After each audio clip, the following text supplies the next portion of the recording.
Olá, meus irmãos, meus amigos, ainda nessa sequência tratando do assunto missões, hoje eu quero falar sobre dois grupos de pessoas, os corajosos e os medrosos.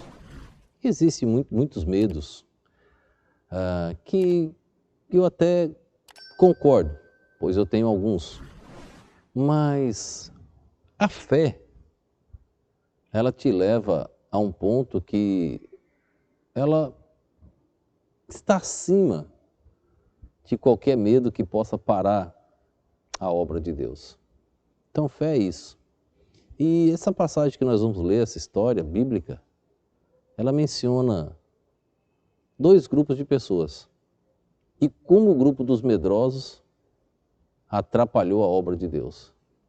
Mas havia um grupo menor, pequeno, formado por dois homens, Josué e Caleb, que defenderam a verdade e enfrentaram uma multidão de medrosos que foram influenciados por alguns naquele instante. Essa história está em Números capítulo 13. Nós vamos ler o verso de número 2. Veja o que diz a palavra de Deus. Envia homens que espiem a terra de Canaã, que eu hei de dar aos filhos de Israel. De cada tribo dos seus pais enviareis um homem, sendo cada um príncipe entre eles. Deus manda separar 12 homens, um de cada tribo, para irem até Canaã, espiarem a terra. E ele diz, é uma terra que eu prometi, vou dar aos filhos de Israel. E não era qualquer pessoa não que ele estava separando, não. Eram os cabeças, os príncipes de cada tribo. E assim aqueles homens foram. Passaram lá cerca de 40 dias, verso 25, e eles voltaram a espiar a terra ao fim de 40 dias. Aqueles homens permaneceram ali olhando aquela terra, tudo o que tinha, como funcionava, o que estava acontecendo na terra de Canaã. Quando eles voltaram, Moisés, o legislador, o líder, me traga as informações. Sabe o que aconteceu? Aquele grupo, formado por 10 daqueles líderes, chegou e disse, olhe, a terra é uma terra boa, verdadeira, mas, veja só o verso de número 28. Veja o que aqueles homens passaram de informação para o povo. O povo, porém, que habita nessa terra é poderoso, e as cidades fortificadas, e muito grandes. E também ali vimos os filhos de Anak.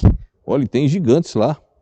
Os amalequitas habitam na terra do sul, e os heteus, os jebuseus, os amorreus habitam na montanha. E os cananeus habitam junto ao mar, pela margem do Jordão. Aquele povo chegou e inflamou o povo. Eles chegaram ao ponto, veja só o verso de número 32. E infamaram a terra que tinham espiado, dizendo aos filhos de Israel, a terra pela qual passamos a espiá-la é terra que consome os seus moradores. Consome os seus moradores. E todo o povo que vimos nela são homens de grande estatura. Verso 33. Também vimos ali gigantes, filhos de Enaque, descendentes dos gigantes, e éramos aos seus olhos como gafanhotos, e assim também éramos aos seus olhos. Aqueles grupo que Moisés deu uma ordem para ir lá espiar a terra que Deus prometeu, eles voltam assustados. Toda época, se você quiser servir ao Senhor, você vai encontrar muitos gigantes pela sua frente.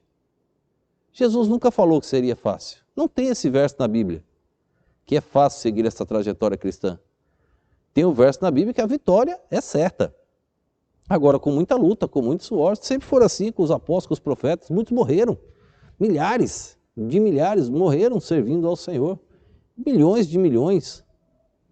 Com pulso firme, sem negar a fé. Agora, o que ocorre entre esses grupos? Dentre aqueles, você imagina, eram em torno de 6 mil pessoas. 6 milhões de pessoas. Caleb estava falando para essa multidão, inflamada por esses que foram espiar negativamente. Mas naquele instante se levantou um. Olha o verso de número 30. Olha o que a Bíblia diz, no meio daqueles medrosos, se levantou um. Então Caleb fez calar o povo perante Moisés e disse: certamente subiremos e a possuiremos em herança, porque seguramente prevaleceremos contra ela. Seguramente prevaleceremos. Olha, Caleb agora estava falando para 6 milhões de pessoas, que era praticamente o grupo inteiro que estava ali. Moisés e Arão estavam quietos, deixaram a palavra com Caleb. O texto não menciona Josué aqui, mas entre esses dois estava Josué e Caleb. A história continua, Deus vai ter que intervir aqui, Deus vai matar todos eles, porque duvidaram do poder de Deus. Esses 10 homens aqui que duvidaram, Deus vai matar de uma maneira diferente. Agora, a minha pergunta não é esta. A minha pergunta é, você está entre o grupo dos corajosos ou o grupo dos medrosos? Para viver missões, para se fazer missões numa igreja, nós temos que estar no grupo dos corajosos. A questão financeira é um dos grandes obstáculos em uma igreja para manter missões. Por quê? Parece que a igreja vai gastar com o missionário. Não, a igreja está investindo numa conta para ela própria, porque nós vamos receber do Senhor os galardões. O missionário nunca pode ser um peso. A igreja precisa entender que o missionário é bênção para a igreja, nunca um peso. Então parece que é um dos obstáculos que eu pergunto novamente: você está no grupo para fazer missões dos medrosos ou dos corajosos? Você está no grupo de Caleb e Josué ou no grupo daqueles 10 espias que infamaram a terra? Estão infamando a obra missionária.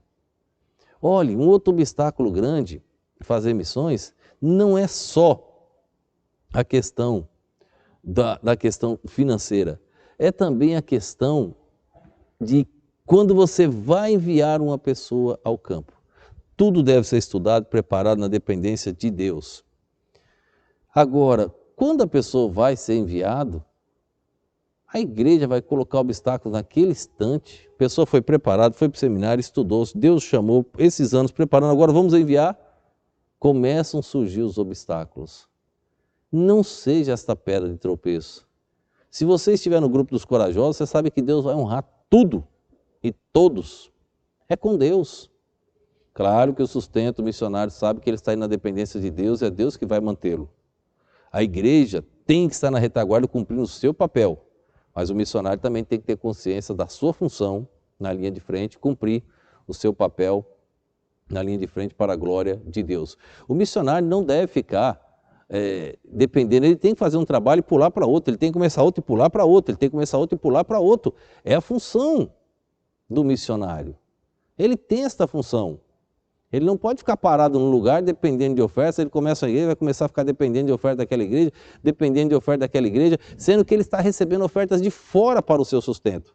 Então ele não pode depender daquelas ofertas daquela igreja local que ele começou. Ele tem que partir para outro trabalho, porque ele recebe ofertas para isso.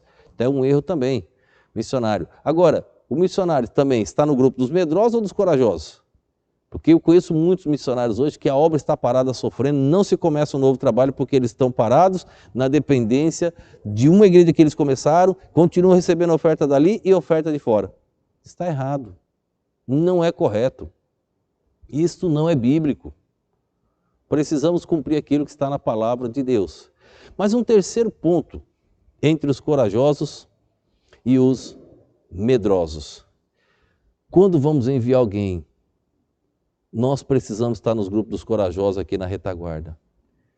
Se a igreja vai começar um trabalho, vamos ter um problema. Se a igreja começar 10 trabalhos, nós teremos 10 problemas para resolver. Se você estiver no grupo dos medrosos, você vai querer ficar sempre com 1 ou 2. Uma congregação, 2. Se você estiver nos grupos corajosos, você vai querer 10, 20, 30, 40, 50. Deus, eu sei que o Senhor vai honrar. E Deus vai honrar. Em que grupo você está? Em que grupo você está para adotar mais missionários para a sua igreja? Adotando os mais missionários, a obra cresce. E olhe, as bênçãos são derramadas sobre uma igreja assim. Fique no grupo dos corajosos. Abandone o grupo dos medrosos. O grupo dos medrosos sempre vai existir e sempre veio para atrapalhar a obra do Senhor. Vamos orar. Espero que você esteja no grupo certo, no grupo dos corajosos. Oremos. Pai, nós te agradecemos, Deus, por mais um dia. Agradecemos pela oportunidade de servir ao Criador, o Deus Todo-Poderoso, reconhecendo que todos os méritos são do teu Filho, Jesus Cristo. Obrigado, Pai, por todo o teu cuidado, por tuas infinitas misericórdias sobre nós. Abençoa, Deus, cada um que está assistindo e ouvindo. Cada igreja, Pai, cada líder, cada pastor, possamos aumentar mais e mais os nossos desafios missionários, aumentar mais e mais, ó Deus, os novos trabalhos, abrir novas congregações e novos missionários no nosso quadro. Também, Deus, aumentar as nossas ofertas, se assim for possível. Ó Deus, eu te oro e te agradeço no nome e no poder do nosso Senhor e Salvador Jesus Cristo.